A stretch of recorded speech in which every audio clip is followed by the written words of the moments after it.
a while ago, Netflix realized, because Netflix for the longest time, the streaming service was just playing other people's stuff that they acquired. Whether it's Friends or Seinfeld or name your 90s TV show, that was all their stuff. They realized someday these content owners are going to take all their stuff back. And we're not going to have anything to play. And true enough, that's what's happening. CBS is having its own streaming thing.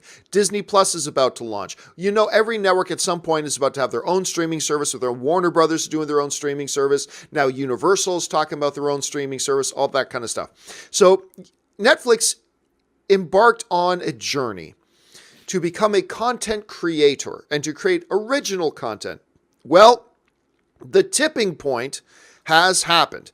There's a new report in Deadline that now states that now, for the first time ever, it's official, of all the new stuff going up on Netflix, 51%, aka the majority of the new stuff they're putting up is actually Netflix original content. Now, whether that means original as in we developed this right from the script, or original as in they went out and acquired it before it aired anywhere else and it became a Netflix original. But 51% of all the new stuff going up on Netflix now is original content. Now, one of the things to keep in mind, though, Rob, that gets pointed out in this particular article, is that doesn't mean that 51% of all the stuff on Netflix is original stuff. That's not to suggest that, because they say still only about 11% of all the content on Netflix represent their original stuff, but the majority of the new stuff going up, Rob, is Netflix original stuff. So you hear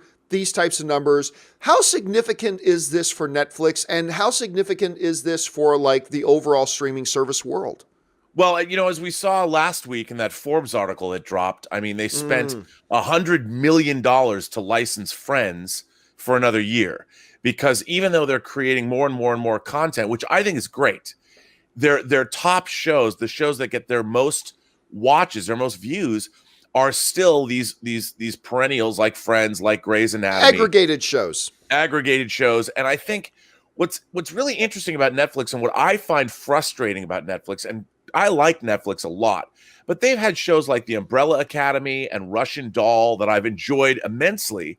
But amongst our the online pundits, we're the ones that are talking about these shows, but I don't feel that they do enough outreach to make sure that their subscribers know. I'm constantly surprised what I'm digging up on Netflix. There's a lot of really interesting foreign programming from all over the world that I would have no idea about, and I'm already somebody who's looking for it. And they're talking about how these shows either get watched or don't get watched, but they don't do anything to sort of cross promote. It's sort of vague. And I feel that in order for them to really be successful, they need to figure out how to push their shows amongst their subscriber base in a better fashion. Like you and I have talked about doing a magazine show for Netflix or something. I feel like they really need to do that to make sure that their original programming gets the eyeballs that it deserves.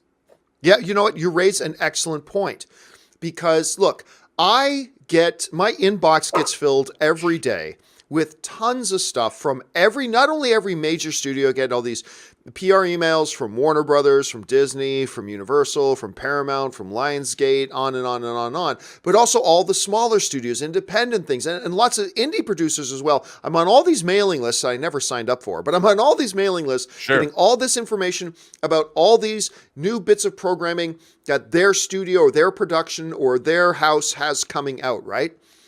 But maybe once a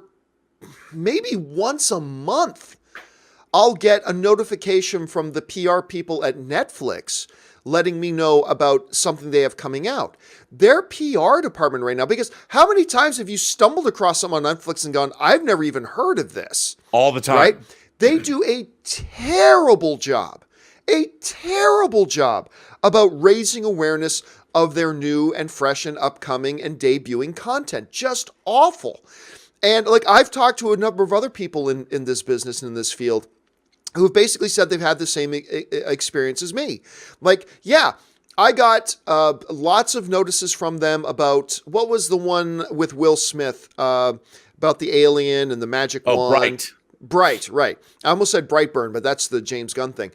So Bright, which by the way, I didn't think was a very good movie at all, to be honest with you. But I got lots of notices from that. They invited me to a premiere. I went to the premiere of it, all that kind of stuff. And whether I liked the movie or not, the awareness for Bright was very high. But for every one Bright, they have about 10 that no one's ever heard of, and they just kind of throw up haphazardly. And I just don't understand, like, making a movie is 10 times more difficult than getting a PR campaign going for a movie. Like, you can get notifications out to the people involved. So it's weird. And I think going back to that Forbes article, look, it's great that Netflix is spending $10 billion a year on creating this content. Yeah. But it's a small percentage of Netflix's traffic is actually watching that content. The vast majority of the traffic on Netflix is watching these curated shows, whether it's Grey's Anatomy or Seinfeld or Friends or How I Met Your Mother or whatever other show, or Wings or whatever. Like, all these shows they have curated there, everybody still watches Netflix for that stuff. They've got to do a better job of raising awareness. It's great that you're creating original content, but if you're not telling anybody about it, what good does it do, Rob? How long can they keep going like this? I don't know. And, you know, it's like I was excited to see Triple Frontier, right? I knew it was coming out because I'm aware of, I keep up with the daily news about films, and I loved The Most Violent Year, J.C. Chandler's film that he made with Oscar Isaac a couple years back. And so I was looking for it. You heard about Triple Frontier the week it comes out by certain media outlets that are covering it, but then it's gone. It just becomes more the flotsam and jetsam that's on Netflix.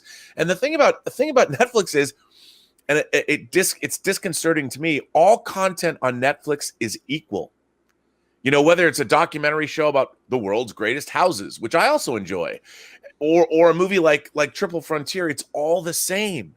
You know, and there's a couple of really interesting science fiction movies that have dropped that haven't been the greatest movies in the world, but movies I thoroughly enjoyed as a genre fan.